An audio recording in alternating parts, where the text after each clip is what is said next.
Thank you. Thank you very much.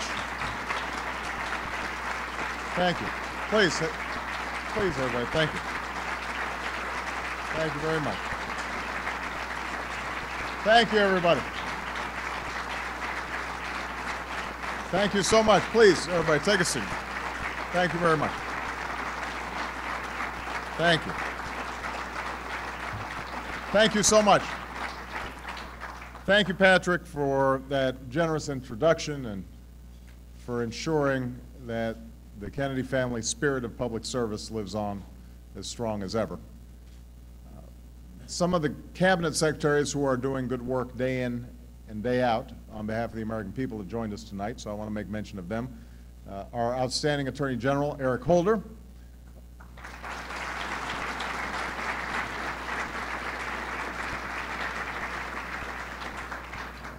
Our Secretary of Labor, Hilda Solis, who's doing wonderful work.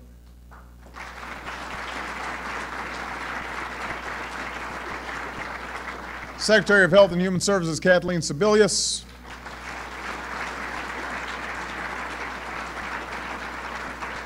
And Secretary of Homeland Security, Janet Napolitano.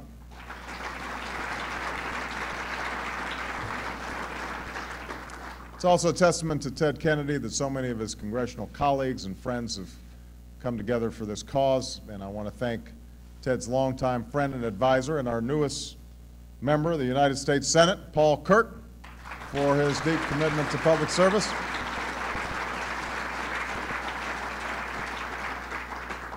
Paul, I hope you remember to add your name to the drawer of the desk to which two Kennedys from Massachusetts carved theirs before you. And to Vicki and all the members of the Kennedy family, Ted and Kara, and obviously Patrick.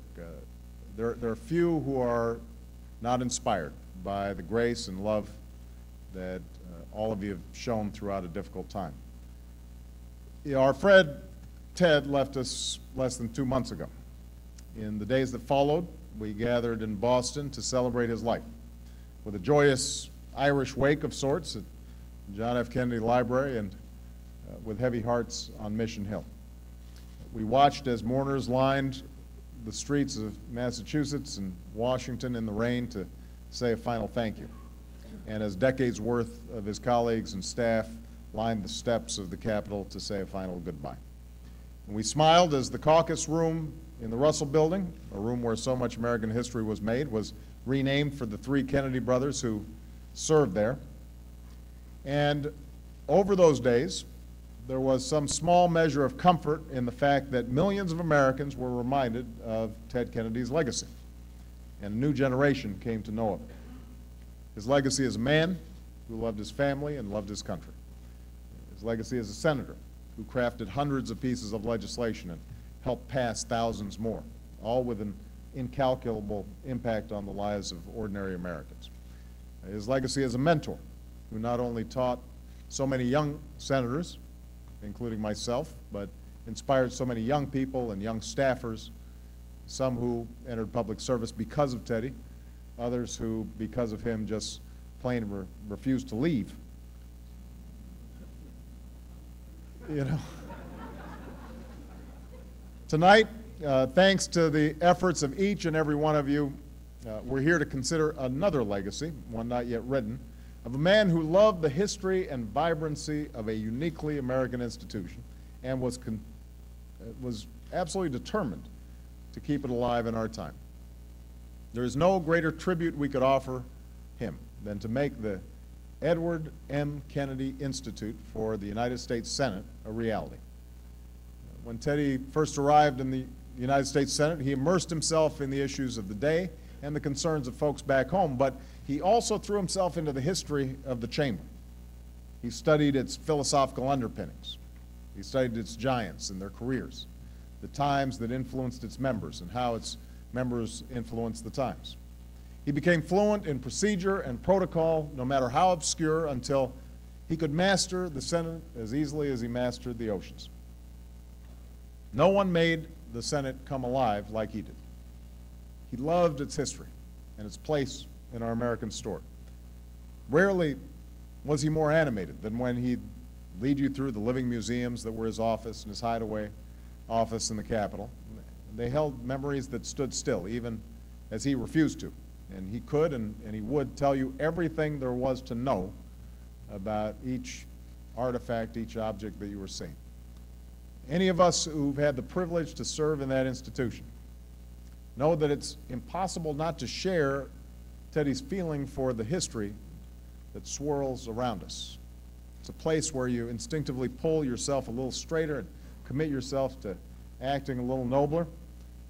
I still remember the first time I pulled open the drawer of my desk and saw the names like Taft and Baker, Simon and Wellstone and Robert F. Kennedy. I thought of the great battles they'd waged and how they still echoed through the Senate chambers. And one can't enter the chamber without thinking of the momentous debates that have occurred within its walls. Questions of war and peace, the tangled bargain between North and South, federal and state, of the origins of slavery and prejudice, of the unfinished battles for civil rights and equality and opportunity. It was where Americans of great eloquence deliberated and discussed the great issues of the age, where Webster and Clay and Calhoun fought and forged compromise, where LBJ stalked the aisles, imposing his will and collecting votes, and where Ted Kennedy raged at injustice like a force of nature, even after a staffer would hand him a note saying, "Sir, you're shouting."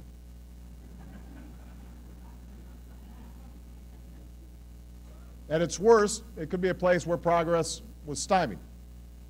There was a time, of course, when there were no desks for women or African Americans or Latino Americans or Asian Americans. There was a time when a senator might have referred to another as a, I like this, noisome, squat, and nameless animal, just to name one instance of the occasional lack of decorum.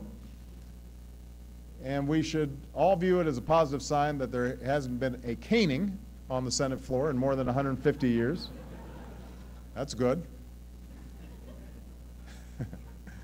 But at its best, it was what Ted Kennedy loved, a place of community and camaraderie where senators inspired their colleagues to seek out those better angels and work collectively to perfect our union, bit by bit.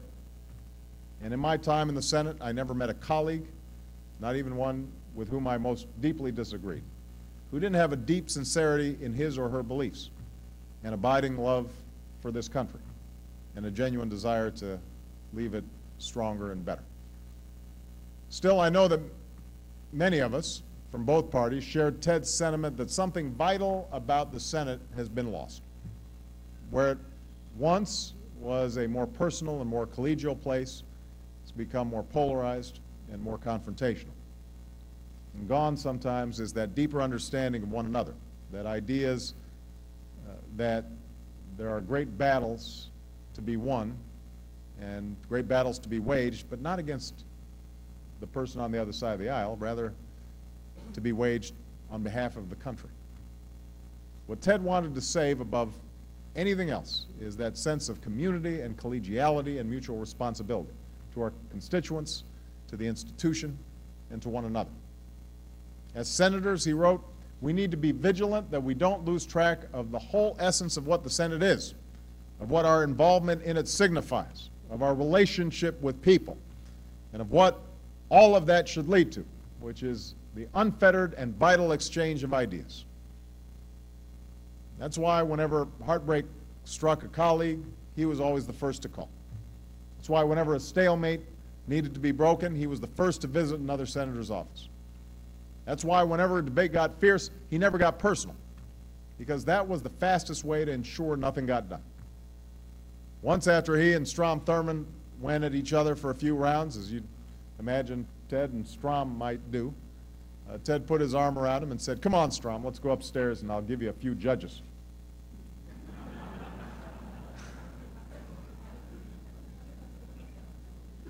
The thing is, even though he never technically ran the Senate, it often felt like Teddy did.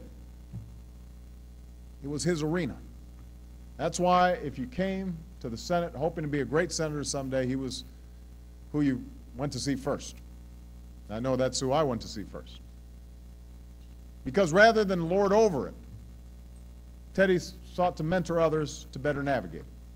Rather than to go it alone, he sought cooperation. He never hesitated to cede credit. Rather than abandon course when political winds got rough, he always followed his North Star, the cause of a society that is more fair, more decent, and more just. And through all of it, his seriousness of purpose was rivaled only by his humility, his warmth, his good cheer, his sense of humor. That is who Ted Kennedy was. That's what he did, and that's why he's so missed. And that's why the Edward M. Kennedy Institute for the United States Senate is such a vital and important idea. It'll be a living institute where students and teachers and the public can come together and learn about the role and importance of the Senate he loves so much. It'll be a place where the most significant moments of progress and peril from our history come alive in recreations and seminars and lectures. It'll be a place for new senators and their staff to get a little training, which we could all use, right, Paul? And all of it will embody Ted Kennedy's undeniable passion for improving our civic responsibility, increasing our public participation, enhancing our national life. Most importantly, this institute will stoke a new passion for the Senate and inspire, we hope, a new generation to pursue the Kennedy legacy of service. For it is now, especially now, that we need to get people interested in our public problems and reignite their faith in our public institutions. Bring Americans together to forge consensus and understand not just the United States Senate's role in our government, but their role in it as well. Today, the Senate is engaged in another important battle on one of the great causes of our time, the cause of Ted Kennedy's life, the battle to make health care not a privilege for some, but a right for all. He has been so sorely missed in this debate, especially now that we're closer than we've ever been to passing real health reform. But even though we took a critical step forward this week, we've got more work to do. And I hope and believe that we will continue to engage each other with a spirit of civility and seriousness that has brought us this far, a spirit that I think Teddy would have liked to see. More than half a century ago, a Senate committee was set up to choose the 5 greatest senators of all time. No, it wasn't an exercise in the Senate's own vanity. It was because there were 5 empty spaces designated for portraits in the Senate reception room. There are no standard tests to apply to a senator, the chairman of that committee wrote. No Dun and Bradstreet rating, no scouting reports. His talents may vary with his time. His contribution may be limited by his politics. To judge his own true greatness, particularly in comparison with his fellow senators long after they are dead, is nearly an impossible task. When John F. Kennedy wrote those words, I doubt that he imagined his 25-year-old brother would one day stand as indisputably one of the finest senators of this or any age. But here's the thing.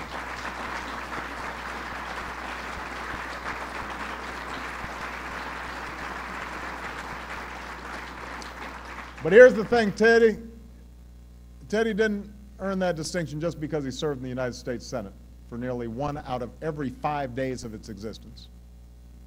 He earned it because each of those days was full and passionate and productive and advanced the life of this nation in a way that few Americans ever have. And he did it all by bridging the partisan divide again and again in an era when that someday may be recalled as one where bipartisanship was too rare an achievement. There will never be another like Ted Kennedy. But there will be other great senators who follow in his footsteps. That's not an insult to his legacy. It is rather the legacy he sought to leave, both with this institute and with his example. Being a senator changes a person, he wrote in his memoirs. Something fundamental and profound happens to you when you arrive there, and it stays with you all the time that you are privileged to serve. I have seen the changes in people who have come into the Senate. It may take a year, or 2 years, or 3 years, but it always happens. It fills you with a heightened sense of purpose. In all our debates, through all our tests, over all the years that are left to come, may we all be blessed with a sense of purpose like Edward M. Kennedy's. Thank you, Vicki. Thanks to all of you. Thanks for making this such a success. God bless you. God bless America.